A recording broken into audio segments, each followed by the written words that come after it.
Saya mulai dari gatal-gatal alergi di jari, setelah itu ke apotik, oleh orang apotik diberikan saya salep dan saya oleskan. Berminggu-minggu kemudian itu bintik-bintik gatal saya semakin melebar. Jadi dari 1-2 jari sampai ke beberapa jari dan dia bisa berpindah ke jari sebelah kiri saya. Dan kaki saya juga gatal-gatal.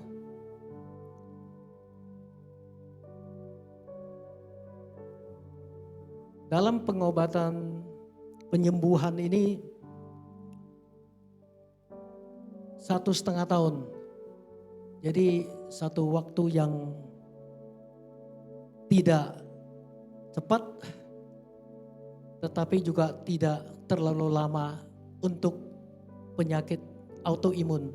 Karena kata orang-orang dunia hingga sekarang autoimun itu akan minum obat seumur hidup. Dan ini hari saya telah sembuh total 100%. Puji Tuhan.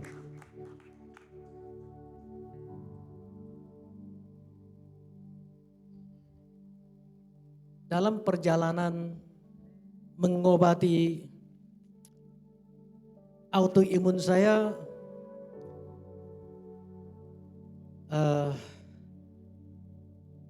secara waktu tahun 2019, karena saat itu COVID, nggak bisa kemana-mana, saya di gym. Jadi saya gym karena merasa masih muda, saya tarik itu selingnya, retak, terdengar suara robek sendi, 2 suara takak.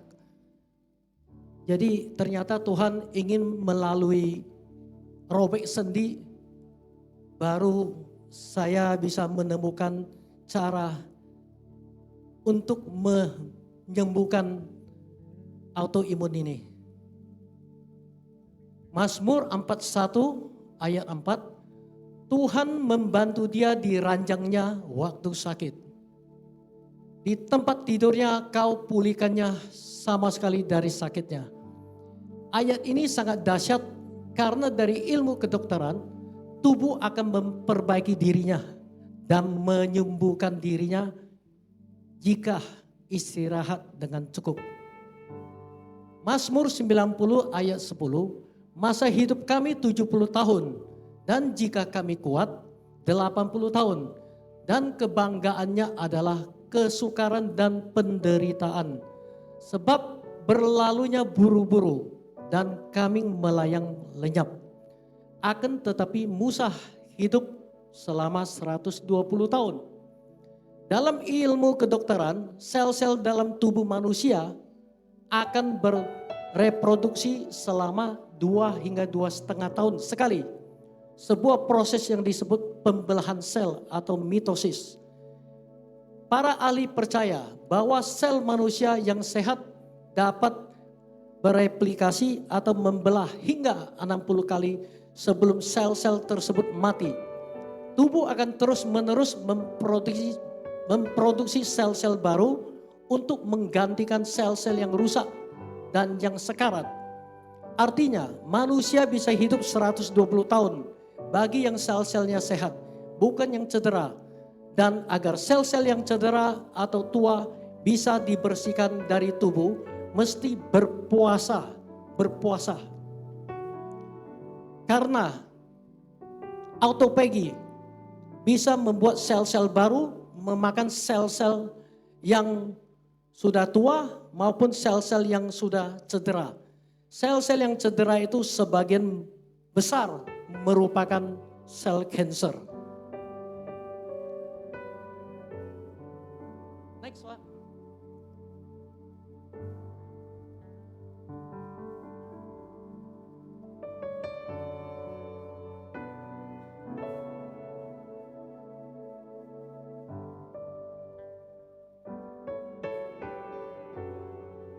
Next.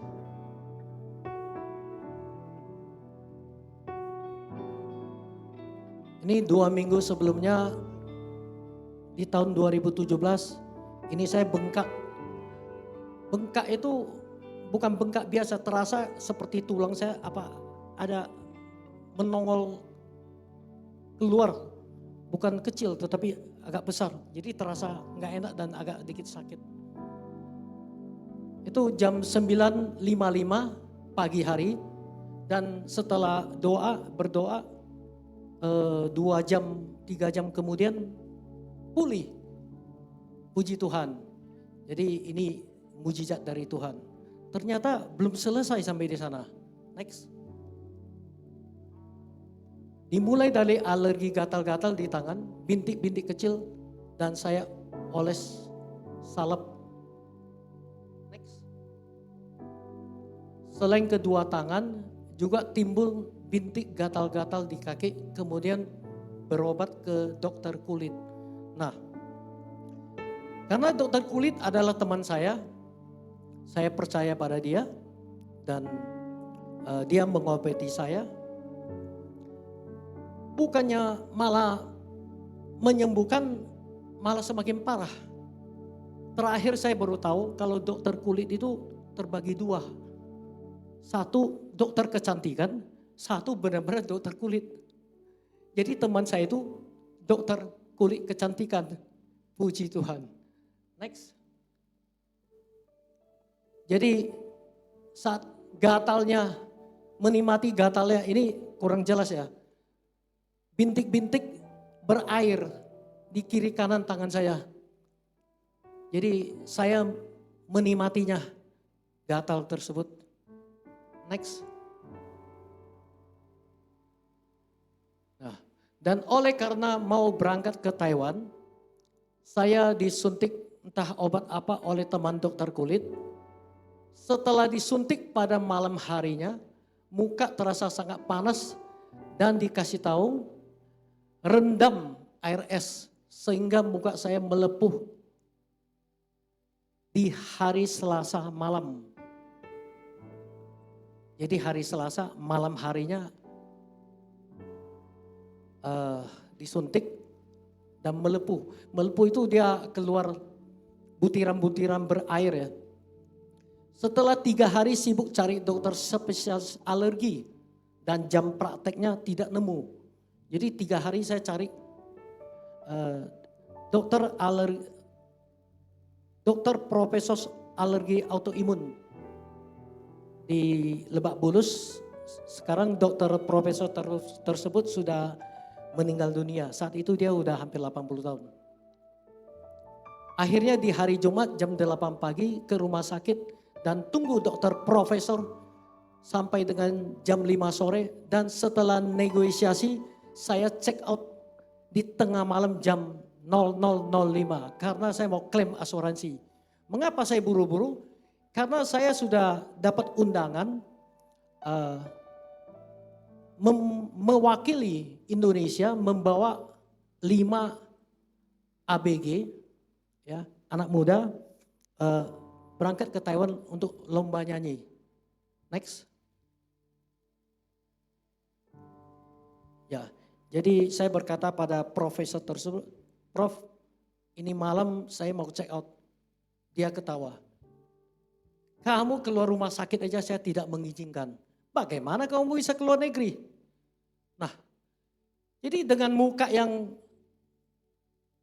melepuh, itu bintik-bintik timbul berair, saya keluar imigrasi aja jadi masalah.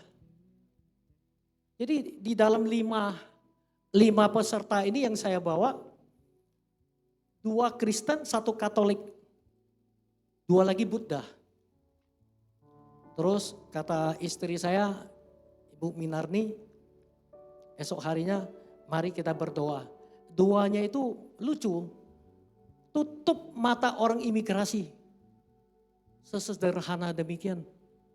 Jadi saya pakai topi, karena ini melepuh semua saya tutup. Nggak, kurang jelas ya. Jadi sampai di imigrasi Jakarta, Dia bahkan lihat pun tidak, nggak tahu kenapa. Cep. Puji Tuhan. Setelah di dalam pesawat 5 jam perjalanan, saya lupa minum obat panas. Jadi begitu pesawat mendarat di imigrasi Taiwan, saya jalan, udah dicap lewat imigrasi, mau keluar, bunyi. Titit. Karena terdeteksi suhu panas saya terlalu tinggi, over dari berapa? Lebih dari 37, 39 sepertinya. 39, saya ditahan. Dia bilang, kamu ada masalah. Saya bilang tidak, saya memang udah persiapkan diri dari dokter kulit teman saya itu. Kamu bikin referensi lah, bukan referensi, tulis sepotong surat. Kalau saya itu bukan penyakit yang bisa menular, tetapi itu hanya alergi. Dan dia bikin dalam bahasa Inggris, kasih obat-obat alergi juga. Saya tunjukin ke orang imigrasi. Dia masih tidak percaya. Dia panggil, dia suruh panggil teman kamu yang di Taiwan. Teman saya datang, ini orang harus segera dibawa ke rumah sakit. Karena takut penyakit menyebarkan. Bisa menyebarkan virus ya. Setelah itu saya dibawa ke rumah sakit. Di rumah sakit ketemu kepala suster saat itu. Terjadi berantem juga. Kamu ini harus nginap di sini. Harus nginap. Harus tinggal di rumah sakit. Saya tidak. Ini saya sakit alergi. Bukan penyakit menular. Jadi setelah bersih tegang, dia bilang panggil teman kamu Taiwan datang sini. Datang, kasih tahu teman kamu ini, dia ini kesehatannya sendiri, keselamatan dia sendiri saja dia tidak peduli. Saya menyambut, keselamatan saya, nyawa saya enggak perlu kamu peduli. Marah dia, kamu keluar sekarang. Ya keluar. Puji Tuhan, saya keluar. Sengaja saya nantang, nggak usah kamu urus keselamatan saya. Memang saya tidak ingin ditahan di rumah sakit. Jadi saya, puji Tuhan saya keluar, tidak ditahan di rumah sakit, langsung masuk check-in hotel. Begitu check-in hotel, semua ditutup supaya orang hotel nggak kelihatan kalau saya itu bawa penyakit masuk Taiwan. Ini satu mujizat yang sangat dahsyat. Nah, keesok harinya, nah ini saat saya check out dari bandara ya, mau menuju ke rumah sakit, disambut oleh teman-teman orang Taiwan. Ya, next. Ini saya dikunjungi oleh teman profesor pertanian, dia pernah kerja sosial di Bali. Jadi 5 ABG yang ikut lomba, 3 dapat juara, yaitu juara 2, 3, 5 dan juara 6.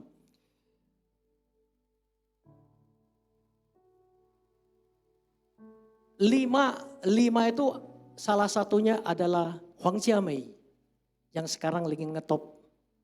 Dan satu lagi dia tidak dapat juara, dia juga sangat ngetop.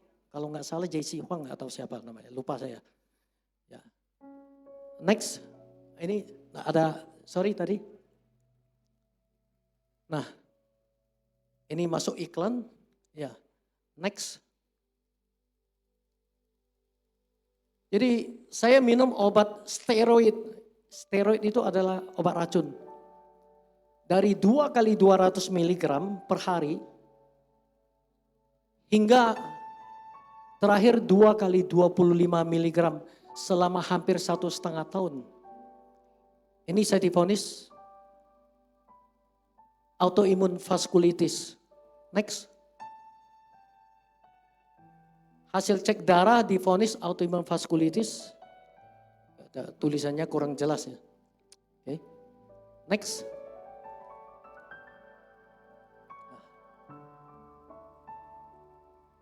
Kurang jelas ya. Ini dia melepuh. Saat awal-awal melepuh, saya sangat ketakutan.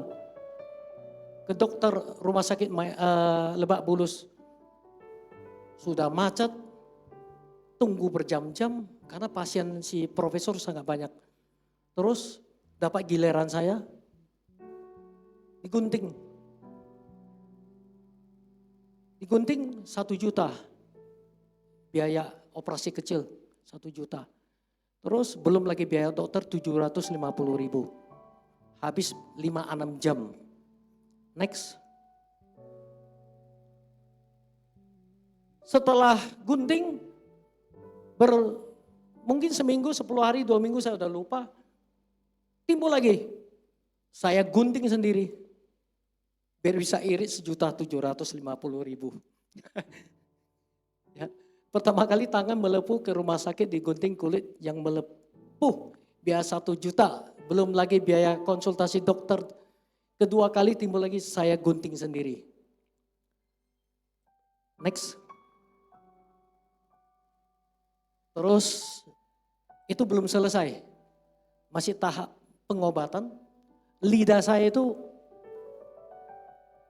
bergaris hitam. Next. Rongga mulut itu timbul gelembung air. Saya makan makanan pecah dan perih. Terus ke dokter di referensi, dibuka referensi ke laboratorium untuk ambil bakteri jenis apa ini. Pertama kali lab bakteri A, balik lagi ke dokter, profesor, dibuka antibiotik A. Kemudian berminggu lagi, mungkin berbulan lagi, sebulan lagi, timbul lagi. Ke dokter lagi, ke lab lagi, disedot airnya, bakteri B. Saya balik lagi ke dokter, profesor, dibuka lagi, minum antibiotik B. Terus timbul lagi. Jadi bukan hanya di rongga atas, tapi di pipi sini juga timbul. Saya udah bosan saya, biarkan aja lah. Pecah, sakit, perih, biarkan saja. Jadi saya menikmatin hidup ini dengan penyakit aneh. Next. Saat setelah minum obat selama setahun, pemulihan 70%. 70% itu di tangan saya masih ada melepuh, kiri kanan masih ada timbul butiran air. Next. Ini sudah mulai membaik, dia mengering, tinggal bercak-bercak merah. Ini bercak-bercak merah ini seperti berita yang lagi viral di media. Itu seorang ibu muda, Jessica, dia menyusui anaknya yang masih saat itu umur berapa? Masih baby atau apa. Dan dia ke dokter, dari dokter alergi disarankan suruh dia makan makanan sehat agar anaknya tidak kena penyakit alergi. Dan oleh temannya memberitahukan di Instagram, ada loh orang yang jual kue sehat, ya, kue sehat, dia beli, dia makan dan dia memberi anaknya saat sudah 17 bulan dia beri anaknya makan dan anaknya tersebut persis seperti ini, bercak-bercak bintik merah, bukan bintik merah, bercak-bercak merah dan bahkan kelopak matanya itu tertutup kiri kanan nggak bisa buka. Lagi viral. Saya membaca berita, saya japri dia by Instagram, Felicia namanya. Saya kasih tahu kalau saya ada kesaksian di gereja Generasi Joshua. Dia hanya bilang terima kasih, ya sudah. Karena dari tahun 2018, 2002 sekian tahun selalu kalau saya nemu orang baik yang tidak kenal, baik yang teman-teman juga saya sampaikan, marilah belajar makanan yang sehat, yang tanpa kimia. Tetapi mereka itu sulit mempercayainya. Seperti jika kita memberitakan Injil ke orang-orang yang tidak percaya pada Yesus. Mereka tidak percaya. Mereka lebih memilih kalau minum obat itu bisa sembuh. Yang lebih gampang. Kalau dengan cara saya agak berat. Next. Ini setelah pemulihan agak membaik, bintik-bintik di seluruh tubuh saya, ini di belakang saya juga, setelah mulai mengering. Jadi di saat saya mula-mula melepuh itu kulit, seluruh badan saya tidur pun nggak bisa. Karena saya kalau tidur terlentang itu pecah. Jadi saya udah lupa saya berapa lama saya tidurnya di kursi. Dan itu gatalnya bukan minta ampun lagi, tapi saya menikmati. Kalau gatal itu datang bagaimana? Pencet, dia melepuh. Ambil itu tisu yang lembut. Jadi dari elusan tisu, ujung tisu itu mengobati gatal saya. Itu seluruh badan, muka saya semua. Dan udah gak tahan lagi, obat cara terakhir saya, air panas di shower, saya siram. Saya nikmati. Puji Tuhan. Next. Nah, setelah 1,5 tahun, sisa 2 tempat. Yang sebelah kanan, ini kiri, ini kanan. Sebelah kanan, 2017. 2019, itu setelah saya pergi ke Turki, karena sudah open ya tahun 2020, begitu lepas bisa berangkat ke Turki, saya pergi Turki. Saya bilang sama Minarni, istri saya, kita sudah melakukan terapi, ya, walau kadang-kadang ini biangnya ada di sini, kadang-kadang bisa timbul-timbul kecil, sudah biarkan aja. Kita keluar negeri mau makan enak, apapun terjadi kita tes dulu. Gue pengen coba autoimun saya apa sudah sembuh, pulih sampai bagaimana. Saat di Turki timbul dia, masih ada. Next. Nah, 4 tahun kemudian sisa 1 titik kecil. Ini saat saya di Turki, November tanggal 4 tahun 22, masih ada. Next. Nah, ini karena terlalu banyak minum obat antibiotik, rambut saya yang tadinya seperti hutan jadi gundul. Di sini juga. Jadi puji Tuhan, yang ingin saya sampaikan, yang penting kita masih bisa hidup sembuh dari autoimun. Karena jika kita bertahun-tahun minum obat antibiotik atau obat apapun, pasti efek sampingnya lari kemana-mana. Saya waktu kena COVID, dicek di rumah sakit, saat saya kena COVID di awal tahun 2020, 2019 akhir, itu dicek fungsi laju ginjal saya 65%. Saya tanya dokter ya, dok ini kenapa bisa demikian ya? Oh biasa Pak, faktor U. Oh faktor U, saya pasrah. Terus jauh hari sebelum saya kena penyakit autoimun, di malam hari saya tidur,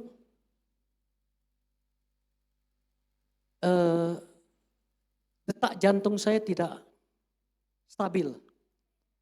Jadi berangkat ke Pineng, dokter Pineng vonis, kamu harus biaya EKG sekian duit, biaya kateter sekian duit, biaya bypass sekian duit, pasang ring sekian duit. Astaga. Terus beberapa tahun kemudian di Jakarta saya juga detak jantung tidak stabil dan bahkan ada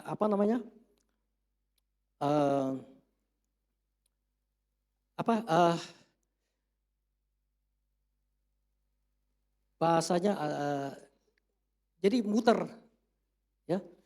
Saya ke dokter sini juga vonis kasih saya minum obat jantung. Ya. Dan saat itu tensi darah saya juga tinggi, asam urat saya juga tinggi. Divonis sakit jantung, ada gejala penyakit jantung, dan ditambah yang terakhir adalah autoimun. Next. Nah, ini kuku saya sampai sekarang masih bergaris vertikal. Tapi sebelumnya di bawah kulit, di bawah kuku ini, daging-daging yang dekat dengan kuku, ini dia bercak-bercak hitam, gatal sekali. Walau sudah minum obat, masih belum pulih total.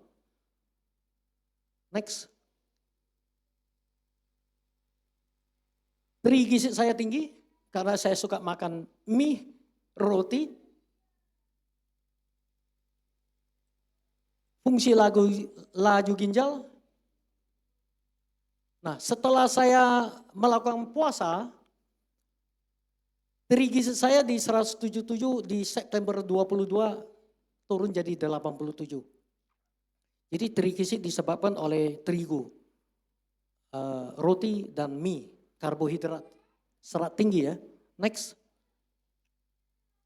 Ini fungsi ginjal tahun 2018 di hasil lab 68,8. Setelah saya memperbaiki diri dengan makanan sehat, fungsi laju ginjal saya di atas 90. Jadi tidak ada istilahnya faktor U. Next. Sekarang saya sudah sembuh di tahun 2022, saya sudah sembuh 99,9%. Bagaimana cara total 100%? Saya lakukan puasa kering. Puasa kering itu 16 jam. Jadi selama 16 jam bukan hanya tidak minum, bukan hanya tidak makan, tetapi saya tidak minum. Itu puasa kering sangat dahsyat. Sebelumnya saya dan istri hingga sekarang tetap melakukan puasa selama 16 jam buat maintenance. Jadi kita sehari makan 2 kali. Kami sekarang kadang sudah merasa masih sudah sehat, kita makan 3 kali. Sudah sangat bebas. Tapi di saat jika ada yang bermasalah, saya anjurkan minimal 18 jam. Karena 18 jam tubuh kita itu bisa memproduksi sel-sel yang disebut tadi autophagy.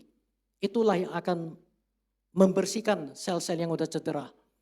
Saya pernah di masa-masa kesusahan itu saya puasa 3 hari tidak makan dengan hanya minum cairan saja. Ya. Next. Ya. Setelah minum obat antibiotik, obat steroid, itu lambung nggak enak. Dokter pasti kasih minum obat lambung. Saya makan terus, saya 84 kilo. Dalam 2 bulan saya turun. Paling rendah, titik terendah berat badan saya itu 60. Jadi saya turun 23 hingga 24 kilo dalam 2 bulan. Jadi saya kirim ke Facebook karena mau berangkat ke Turki, teman-teman kejar saya. Kenapa? Tipsnya apa? Caranya bagaimana supaya bisa turunkan berat badan? Saya bilang daripada saya satu persatu saya jelaskan sangat susah, saya akan bikin link YouTube Sehat William Hui. Follower saya sudah 680 sekian. Next. Nah, jadi oleh karena saya mau tidak mau saya tekunin mencari tahu bagaimana menyembuhkan, karena minum obat sakit itu, antibiotik itu sangat sulit.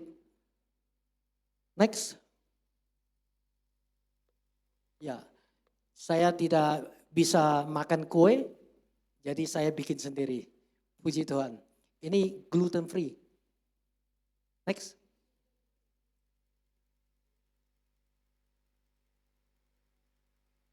Selesai, oke. Terpujilah namamu Tuhan Yesus. Saya persembahkan sebuah lagu Goodness of God.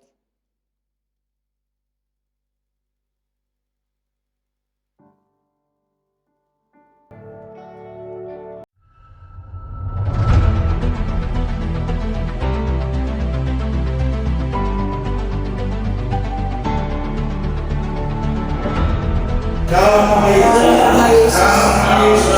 dalam nama Yesus, setiap hidup perdukunan dari Tuhan tidak berlalu lagi. Hari ini kau melepaskan cengkraman, kau tidak berhak atas jiwamu.